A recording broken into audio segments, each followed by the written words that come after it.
Hello and welcome to SPMIS Academy. Today we'll analyze important newspaper articles of 24th January 2026.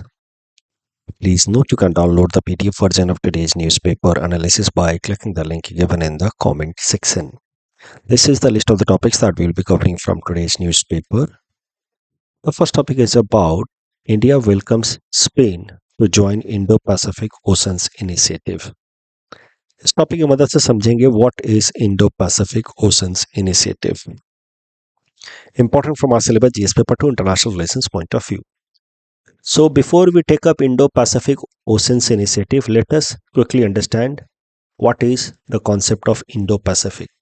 Hey, Indo-Pacific is the entire region right from the eastern coast of Africa to the western coast of America या American continents.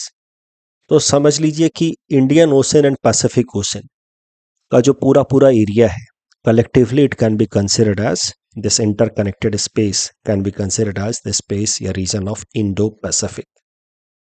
ये जो पूरा area है, considering including the maritime area as well as the land या territorial areas, collectively this area is known as Indo Pacific region. ये जो Indo Pacific reason है, it is considered to have huge strategic significance because important sea line of communications move through it. Sea line of communication मतलब जहाँ से international trade flow करता है in the marine reason, उसको कहा जाता है सी लाइन ऑफ कम्युनिकेशन. और चूंकि सी लाइन ऑफ कम्युनिकेशन को अगर चोक कर दिया जाए तो ट्रेड रिस्ट्रिक्ट हो सकता है, तो इस कारण से इस रीजन को माना जाता है कि इसका बड़ा महत्वपूर्ण सिग्निफिकेंस है या स्ट्रैटेजिक सिग्निफिकेंस है in international order. Strategic significance word आप अक्सर सुनते होंगे इंटरनेशनल रिलेशंस के कॉन्टेक्स्ट में. स्ट्रैटेजिक सिग्निफिकेंस का मतलब होता है which few entities which could be very meaningful या useful in attaining long term interest. कोई लॉन्ग टर्म गोल या इंटरेस्ट को हासिल करने में अगर कोई एक पर्टिकुलर एंटिटी यूजफुल हो सकती है तो फिर उस एंटिटी को कहा जाता है कि it is of strategic significance. Coming forward या moving forward, I just hope it is clear कि इंडो पैसिफिक कॉन्सेप्ट क्या होता है. ठीक है, Indian Ocean and Pacific Ocean के साथ साथ जो टेरिटोरियल एरियाज है, कंबाइंड तरीके से इनको कहा जाता है Indo Pacific concept, interconnected space between Indian Ocean and Pacific ocean. अब जब इंडो पैसिफिक की बात चली है तो let us quickly also understand what is Asia Pacific, क्योंकि बहुत बार दोनों को इंटरचेंजेबली इस्तेमाल किया जाता है बट दोनों एग्जैक्टली सेम कॉन्सेप्ट्स है नहीं, though they are sometimes used synonymously. Asia Pacific relates to those territorial areas which are in Asia या Oceania region but they share shores in the Pacific Ocean. यानी कि Asia के जो territorial boundaries हैं या territorial areas हैं जो Pacific Ocean के साथ कोस्ट शेयर करते हैं, उन रीजन को कहा जाता है एशिया पैसिफिक रीजन. ये जो ग्रीन कलर से दिखाया गया है जिन टेरिटोरियल एरियाज को, इनको जनरली कहा जाता है एशिया पैसिफिक रीजन. ये एशिया पैसिफिक कंट्रीज ने आपस में मिलकर के दो महत्वपूर्ण इकोनॉमिक फोरम्स या इकोनॉमिक ट्रेड प्लेटफॉर्म डेवलप किए हैं. पहला है Asia Pacific economic cooperation forum APEC and दूसरा regional comprehensive economic partnership RCEP. India is part of neither. तो अगर एक हम डिफरेंस देखें Indo Pacific and Asia Pacific में, तो Indo Pacific is wider concept and इसका मेनली इस्तेमाल किया जाता है for its strategic significance in global order, जबकि Asia Pacific is narrow territorial concept और Asia Pacific mainly economic significance के लिए इस्तेमाल किया जाता है because of this trade related platforms like APEC and RCEP. So now we have understood what is Indo-Pacific, this conjoining regions between Indian Ocean and Pacific Ocean. Now we are ready to understand Indo-Pacific Oceans Initiative. So this initiative was launched by India in 2019 as part of East Asia Summit in Bangkok. Taking forward India's policy of SAGAR, security and growth for all in the region, जो mainly Bharat लेकर के आया है in order to develop cooperation amongst the member countries of Indian ocean.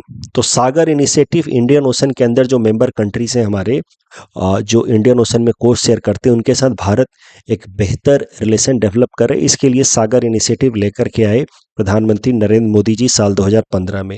अब सागर initiative को ही और expand करते हुए फिर 2019 में भारत ने लॉन्च किया Indo Pacific oceans initiative. Indo Pacific ocean initiative का अगर आप प्रियम्बल पढ़ें, यानी कि जो उसका कोर ऑब्जेक्टिव जहां मेंशन किया हुआ है वो पढ़ें आप, तो उसमें दो महत्वपूर्ण पॉइंट्स लिखे गए हैं कि Indo Pacific oceans initiative aims at ensuring free and open Indo Pacific region and ensure rule based regional order. अब इन दोनों पॉइंट्स के कारण, free and open Indo Pacific region and rule based regional order, इन दोनों points के कारण ऐसा माना जाता है कि भारत की ये जो इनिशिएटिव है Indo Pacific oceans initiative, it is anti China. वो बात अलग है कि इसमें कहीं भी साफ साफ चाइना के अगेंस्ट कोई बात नहीं लिखी गई है in the document of Indo Pacific oceans initiative, but it is considered as anti China initiative, reason being it talks of free and open Indo Pacific. अब देखिए, free and open Indo Pacific की अगर बात की जाए, अब Indo Pacific reason का जो हार्ट है वो तो ये वाला एरिया है जो Indian Ocean and Pacific ocean को आपस में ज्वाइन करता है, ये साउथ चाइना सी वाला area. It can be considered as heart या फिर आप कह सकते हैं nodal point between Indian Ocean and Pacific Ocean, and that is why it is core of this Indo Pacific region. And this South China Sea पे China is trying to make undue arbitrary claim by drawing 9 dash line, जिसको हाल फिलहाल में China ने extend करके बना दिया है 10 dash line। तो China is violating rule based provisions in this Indo-Pacific region, especially in its core area South China Sea, by drawing 9 dash line। तो रूल बेस्ड ऑर्डर का मतलब क्या होता है कि जो ग्लोबल लेवल पे, इंटरनेशनल लेवल पे जो एक्सेप्टेड नॉर्म्स हैं या कन्वेंशंस हैं उनको रेस्पेक्ट करना, तो इसको कहा जाता है फॉलोइंग रूल बेस्ड ऑर्डर या रूल बेस्ड एक्शन। अगर उसको आप वायलेट कर रहे हैं तो that means you do not respect international rules या you do not follow rule based actions. तो चाइना कहीं ना कहीं इंडो पैसिफिक रीजन में फ्री एंड ओपन जो कल्चर है, that every country should have accessibility and rights to navigate through the Indo Pacific region, उस right को challenge करता है। It denies या does not follow rule-based regional order in Indo-Pacific region mainly because it has drawn this arbitrary 9 dash line in South China Sea। और जो Indo Pacific oceans initiative है, इसका लक्ष्य है free and open Indo Pacific ensure करना, rule based regional order ensure करना। That is the reason why this initiative by India is considered as anti China initiative. ये जो साउथ चाइना सी है, इसमें ये 9 डैश लाइन ड्रॉ करके China ने लगभग इसका 90% एरिया को खुद की टेरिटरी क्लेम किया है। This is an arbitrary unilateral aggressive assertion by China on all the countries that are littoral to South China Sea. उनके ऊपर फोर्सफुली अग्रेशन दिखा रहा है चाइना और इस एरिया में रूल बेस्ड ऑर्डर को वायलेट कर रहा है। अब इंडो पैसिफिक ओशंस इनिशिएटिव की अगर बात की जाए और डिटेल में देखा जाए कि इसमें क्या क्या बातें लिखी गई हैं। कोर ऑब्जेक्टिव तो आप समझ गए, free and open Indo Pacific and rule based regional order. अगर डिटेल में देखा जाए तो इसमें 7 पिलर्स की बात की गई है। Maritime security, maritime ecology, maritime resources, capacity building, disaster risk reduction and management, science technology and academic cooperation, trade, connectivity and maritime transport. अब ये जो अलग अलग इनिशिएटिव्स हैं, इसके लिए अलग अलग देशों को आप कह सकते हैं लीडरशिप रोल दिया गया है। जैसे मैरीटाइम सिक्योरिटी के लिए यूके एंड इंडिया को लीडरशिप रोल दिया गया कि इस एरिया में मैरीटाइम सिक्योरिटी आप इंश्योर कराएं। Disaster risk reduction and management के लिए इंडिया एंड बांग्लादेश को लीडरशिप रोल दिया गया है। तो ये इनिशिएटिव मेनली भारत लेकर के आया था, लेकिन इसमें जो पार्टिसिपेटिंग कंट्रीज थे, इन्होंने आपस में 7 पिलर्स की रिस्पॉन्सिबिलिटी डिवाइड कर ली है। अब सारे जो पिलर्स हैं और उनकी किन किन देशों को रिस्पॉन्सिबिलिटी दी गई है वो याद करना तो थोड़ा कठिन है, बट कम से कम इतना याद रखिए कि जो 7 पिलर्स हैं इंडो पैसिफिक ओशन इनिशिएटिव के, उसमें से मैरीटाइम सिक्योरिटी में भी इंडिया को रिस्पॉन्सिबिलिटी मिली है along with UK, and disaster risk reduction and management में भी इंडिया को रिस्पॉन्सिबिलिटी मिली है along with Bangladesh. Current news ये है कि now Spain has also decided to be part of Indo Pacific oceans initiative. Indo Pacific oceans initiative को जितना ज़्यादा मेंबरशिप मिलेगा, जितनी ज़्यादा उसकी मेंबरशिप वाइडन होगी, भारत का स्टेचर इन ग्लोबल ऑर्डर उतना ही बढ़ेगा। That is the significance of this recent news where Spain has decided to join Indo Pacific oceans initiative. It validates India's role as norm setter in global order, not just as a passive participant. ये नहीं कि America ने बुला दिया, Trump ने बुला दिया, Gaza peace board बनाया, उसमें भारत चुपचाप से पहुंच जाए। भारत ने ज्वाइन करने से मना कर दिया, बोले सीधा सीधा रिजेक्ट नहीं किया है, but India has kept silence on that proposal by Donald Trump to join Gaza peace board. तो अगर हम चुपचाप से जाकर के वहां ज्वाइन कर लेते तो India would be seen as a passive participant of the initiative brought by the powerful countries in the world. लेकिन इंडो पैसिफिक ओशन इनिशिएटिव जितना ज़्यादा उसकी मेंबरशिप एक्सपैंड होगी, जितना ज़्यादा उसको एक्सेप्टेंस मिलेगा ग्लोबली, उतना ज़्यादा भारत का स्टेचर स्ट्रेंथन होगा as a norm setter. Yes, we lead the global order, we just do not follow in passive manner. इस टॉपिक के बेसिस पे प्रीलिम्स प्रैक्टिस क्वेश्चन है। Please attempt this question and submit the answer in the comment section. ऐसा सवाल पूछा गया था 2024 में यूपीएससी में कि west is fostering India as an alternative to reduce dependence on China supply chain as a strategic allied to counter China's political and economic dominance. तो western countries Bharat जैसे देशों के साथ खूब कोऑपरेशन डेवलप कर रहे हैं in order to counter China's economic dominance. इस एक स्टेटमेंट को आपको जस्टिफाई करना था विथ एग्जाम्पल। 10 मार्कर का था, 4-5 पॉइंट लिखिए भारत और वेस्टर्न कंट्रीज के बीच में जो इनिशिएटिव्स हैं टू काउंटर चाइनाज इन्फ्लुएंस या राइजिंग डोमिनेंस, और 4 पॉइंट लिखिए एग्जाम्पल के साथ, जस्टिफाई हो जाएगा। तो 4-5 एग्जाम्पल्स में से एक पॉइंट आप इंडो पैसिफिक ओशन इनिशिएटिव भी मेंशन कर सकते हैं। Next topic is about Republic Day chief guests, important from our syllabus GS paper 2 international relations point of view. देखिए, छोटा सा न्यूज है लेकिन महत्वपूर्ण है। यूरोपियन कमीशन के president Ursula von der Leyen and European Council के president Antonio Luis Santos da Costa, they are going to be our chief guests for Republic day celebrations on 26 जनवरी। 26 जनवरी को रिपब्लिक डे सेलिब्रेशन के बाद ये दोनों जो European Union के leaders हैं वो भारत के साथ नेगोशिएट करेंगे in order to finalise India European Union free trade agreement, and India and European Union के बीच में security and defence partnership agreement भी डिस्कस होगी इन देयर प्रेजेंस या when they come to India.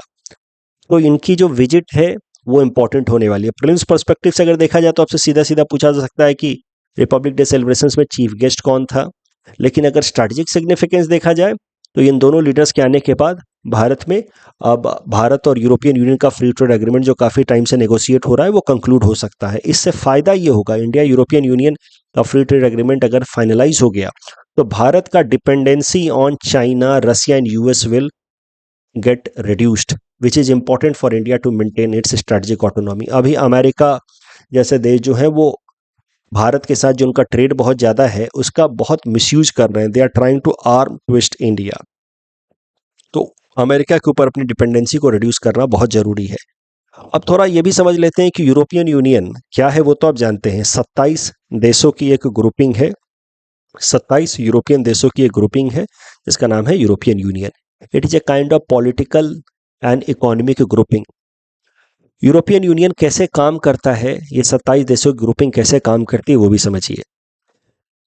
इन 27 देशों ने मिलकर के बनाया है यूरोपियन पार्लियामेंट।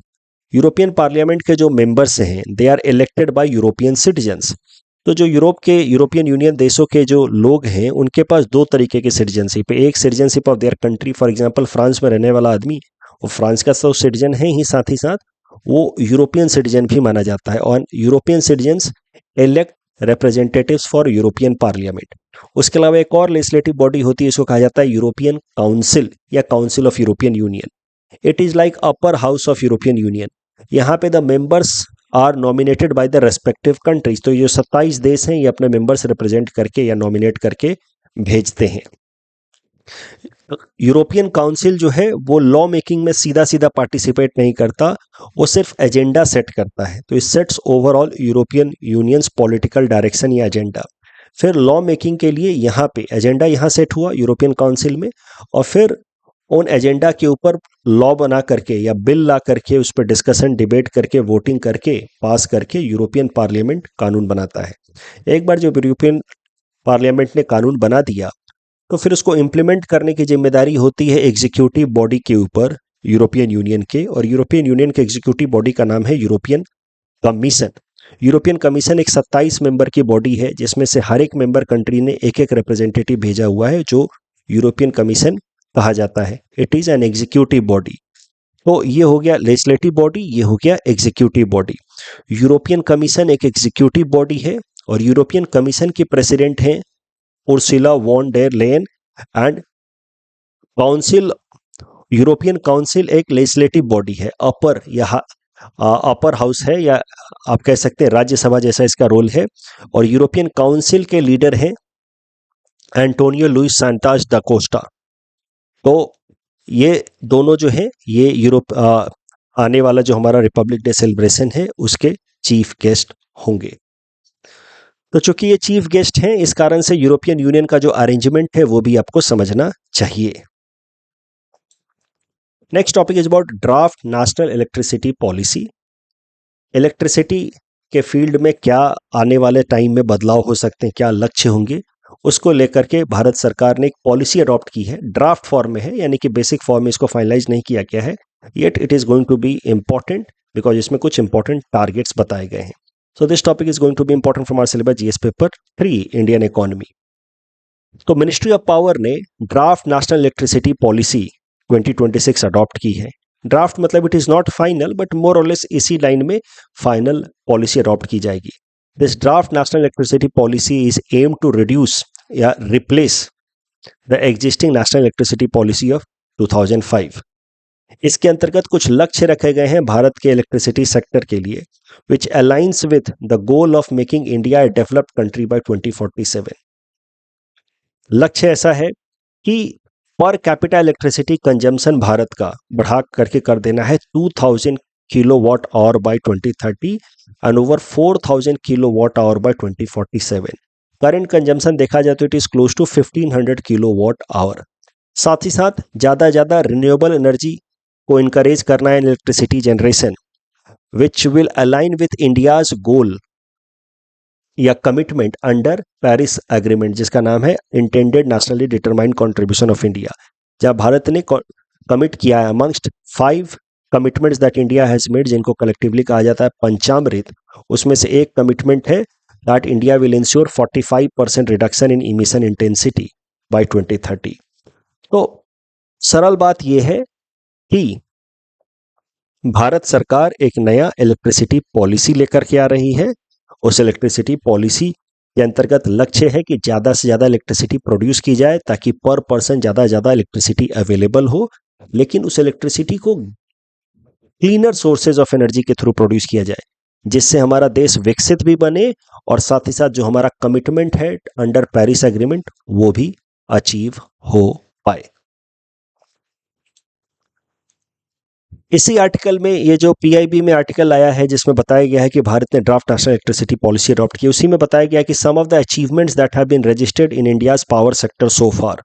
पहला, यूनिवर्सल इलेक्ट्रिफिकेशन, तो हर जगह बिजली की व्यवस्था करा दी गई है बाय 2021। तो भारत में यूनिवर्सल इलेक्ट्रिफिकेशन अटेन हो चुका है। Plus unified national grid has become operational since 2013। Unified national grid का मतलब कि अब भारत के जो सारे स्टेट्स हैं वो आपस में, या भारत की सारी टेरिटरी जो है वो आपस में इंटरकनेक्टेड है थ्रू ग्रिड्स, इलेक्ट्रिसिटी ग्रिड्स। पहले क्या था, 1991 तक क्या था कि भारत के जो टेरिटरीज हैं उसको 5 अलग अलग ग्रिड्स में डिवाइड किया गया था इलेक्ट्रिसिटी सप्लाई की अगर बात की जाए तो, northern grid, southern grid, central grid and all. फिर धीरे धीरे उनको आपस में कनेक्ट किया गया। Now all the grids are interconnected, यानी कि जम्मू कश्मीर से बिजली कन्याकुमारी तक भेजी जा सकती है because now grids are interconnected. Plus now India also follows one nation one grid one tariff policy, मतलब the same charge electricity bill के लिए सेम पर यूनिट चार्ज किया जाता है irrespective of the distance for the transmission of electricity या the state from which power is sourced. पहले क्या होता था कि कुछ बिजली, जैसे असम के अंदर बिजली आ रही है तो लोकल सोर्सेस से प्रोड्यूस किया गया तो वो बिजली सस्ती होती थी, दूर से दूसरे ग्रिड से खरीद के लाया गया तो वो बिजली महंगी चार्ज होती थी। लेकिन अब ऐसा नहीं है, अब यूनिफॉर्म रेट से है because of the policy one nation one grid one tariff policy. तो ये सब कुछ इंप्रूवमेंट्स लाए गए हैं इंडिया के पावर सेक्टर में। इसमें मेनली आपको याद रखना है ये वाला टारगेट, क्योंकि कभी कभार प्रीलिम्स में वो प्रश्न पूछ लेते हैं कि आज पर draft national electricity policy what are the targets, ऐसे सवाल आ सकते हैं प्रीलिम्स में। तो ऐसा ही कुछ सवाल मैंने यहाँ प्रीलिम्स के लिए बना करके दिया in this practice question. You can attempt this question and submit the answer in the comment section. Next topic is about WTO's categorization of developed, developing and LDCs। कल इसकी चर्चा हो रही थी न्यूज़पेपर एनालिसिस में कि WTO आखिर कैसे कैटेगराइज करता है देशों को developed, developing and LDCs, least developed countries में। तो उसको आज थोड़ा समझ लेते हैं आज के इस डिस्कशन में। देखिए, WTO के अंदर वर्ल्ड ट्रेड ऑर्गेनाइजेशन एक इंटरनेशनल ऑर्गेनाइजेशन है जहां ट्रेड रिलेटेड नॉर्म्स सेट किए जाते हैं, ट्रेड रिलेटेड रूल सेट किए जाते हैं। वहां पे दुनिया के देशों को 3 ग्रुप में डिवाइड किया गया है, least developed countries, developing countries and developed countries. LDCs, least developed countries, आज के टाइम में दुनिया के 44 देशों को लीस्ट डेवलप्ड कंट्रीज की तरह रिकॉग्नाइज किया गया है एट WTO। बट ध्यान रहे कि जो लीस्ट डेवलप्ड कंट्रीज की जो कैटेगराइजेशन है या रिकॉग्निशन है वो सीधा सीधा WTO नहीं करता है, it is done by a United Nations body जिसका नाम है UNCTAD, United Nations conference on trade and development. UNCTAD identify करता है कि दुनिया के कौन कौन से देशों को लीस्ट डेवलप्ड कंट्रीज कहा जाना चाहिए। उसके भी अपने कुछ क्राइटेरियाज हैं, GDP per capita and all, उनके बेसिस पे वो दुनिया के कुछ देशों को लीस्ट डेवलप्ड कंट्रीज की तरह आइडेंटिफाई करता है। UNCTAD आइडेंटिफाई करता है and WTO as it is वो LDCs का जो लिस्ट UNCTAD ने आइडेंटिफाई किया उसको एक्सेप्ट कर लेता है। तो मैं आपसे ये कह रहा हूं कि WTO देशों को 3 कैटेगरीज में डिवाइड करता है, LDCs, developing and develop. LDCs countries का जो रिकॉग्निशन है वो सीधा सीधा WTO नहीं करता, UNCTAD नाम की एक एजेंसी करती है यूनाइटेड नेशन की, और WTO उस डेफिनेशन को एंड उस लिस्ट को जो UNCTAD ने तैयार किया है फॉर LDCs उसको सीधा सीधा एक्सेप्ट कर लेता है। आज के टाइम में UNCTAD ने दुनिया के 44 देशों को लीस्ट डेवलप्ड कंट्री की तरह आइडेंटिफाई किया है। रिसेंटली LDC ग्रुप से जिस देश ने ग्रेजुएट आउट किया यानी कि मूव आउट किया वह था साओ टोमो प्रिंसिपे इन 2024। उसके पहले Bhutan moved out of LDC category in 2023। Bangladesh is expected to move out of this LDC category in 2026। इस साल बांग्लादेश विल माइग्रेट आउट, तो फिर LDC ग्रुपिंग जो है 44 से घट करके 43 हो जाएगी। WTO में एक तो हो गया LDC ग्रुप कंट्रीज जो WTO आइडेंटिफाई नहीं करता है, UNCTAD आइडेंटिफाई करता है, WTO उसको एक्सेप्ट करता है। दूसरा है डेवलपिंग कंट्रीज। अब डेवलपिंग कंट्रीज वो हैं जिन्होंने अपने आप को सर्टिफाई किया है या सेल्फ डिक्लेयर किया है as developing countries. There is no formal criteria given by WTO for developing countries की ये कंडीशन होंगे तो उसको डेवलपिंग कंट्रीज माना जाएगा, ऐसा कोई क्राइटेरिया WTO ने दिया नहीं है। जो देश अपने आप को सेल्फ डिक्लेयर करते हैं that they are developing countries उनको डेवलपिंग कंट्रीज मान लिया जाता है WTO प्लेटफॉर्म पे। For example India and China जैसे देशों ने अपने आप को सेल्फ डिक्लेयर किया हुआ है, सेल्फ सर्टिफाई किया है आज डेवलपिंग कंट्री। बट यहाँ पे एक देश दूसरे देश के क्लेम को of being a developing country challenge कर सकता है कि ये कैसे डेवलपिंग हो गया। जैसे भारत ने कुछ देशों के साथ मिल करके चाइना के स्टेटस ऑफ डेवलपिंग कंट्री को चैलेंज किया है WTO में। अभी वो चैलेंज पे क्लेम चल रहा है, डिस्कशन चल रहा है। India and some other countries have challenge China's status या self certification as developing country के। दुनिया का दूसरा सबसे बड़ा इकोनॉमी है, इतना सारा एक्सपोर्ट करता है, ये कैसे डेवलपिंग हो सकता है? इसकी GDP पर कैपिटा भी ज़्यादा है। इस ग्राउंड पे भारत चाहता है कि चाइना को डेवलपिंग कंट्री के लिस्ट से बाहर ढकेल दिया जाए। तीसरा है डेवलप्ड कंट्री, जो देश ना ही एलडीसी में है ना ही डेवलपिंग ग्रुप में है, वो अपने आप डेवलप्ड कंट्री के ग्रुप में आ जाता है, जैसे अमेरिका, कनाडा, ऑस्ट्रेलिया जैसे देश इसमें है। अब एलडीसी बेनिफिट्स क्या हैं अलग अलग कैटेगरीज में होने के? तो एलडीसी कैटेगरी में जो देश है उसको सबसे ज़्यादा बेनिफिट है। जैसे डब्ल्यूटीओ प्लेटफॉर्म पे कोई भी international trade related norms finalize किया जाता है तो उसको इम्प्लीमेंट करने के लिए एलडीसी कंट्रीज को बहुत टाइम दिया जाता है, उनको सहूलियत दी जाती है कि आराम से लंबे समय में इम्प्लीमेंट करना। एलडीसी कंट्रीज को ड्यूटी फ्री एक्सेस दिया जाता है to export their product in markets of developed countries. उनको आराम से अलाउ किया जाता है कि अपने देशों में जिस तरह की सब्सिडी चाहे वो सब दे सकते हैं, उनके ऊपर सब्सिडी के लिमिटेशंस नहीं लगाए जाते। डेवलपिंग कंट्रीज के ऊपर थोड़े रिस्ट्रिक्शन होते हैं, एलडीसीज के मुकाबले डेवलपिंग कंट्रीज के ऊपर थोड़े रिस्ट्रिक्शंस होते हैं, बट येट उनके लिए भी कई सारे बेनिफिशियल ट्रीटमेंट्स होते हैं at WTO platform with respect to implementation of WTO rules.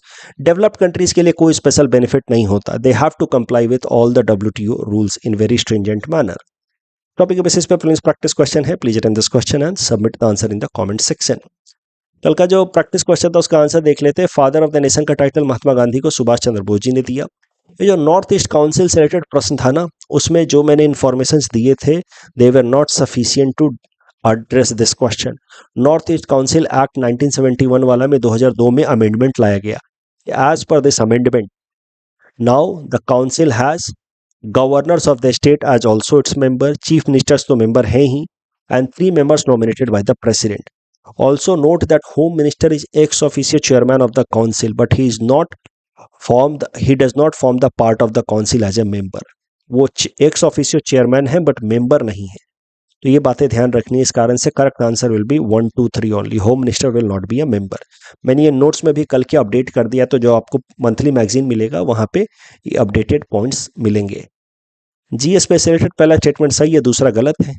Developed countries are not obligated, उनके ऊपर कोई ऑब्लिगेशन नहीं है, तो इस ऑब्लिगेटेड वर्ड के कारण दूसरा स्टेटमेंट गलत है। अटल पेंशन योजना के लिए सही स्टेटमेंट होगा option A. That's all from our side for today, thanks for watching.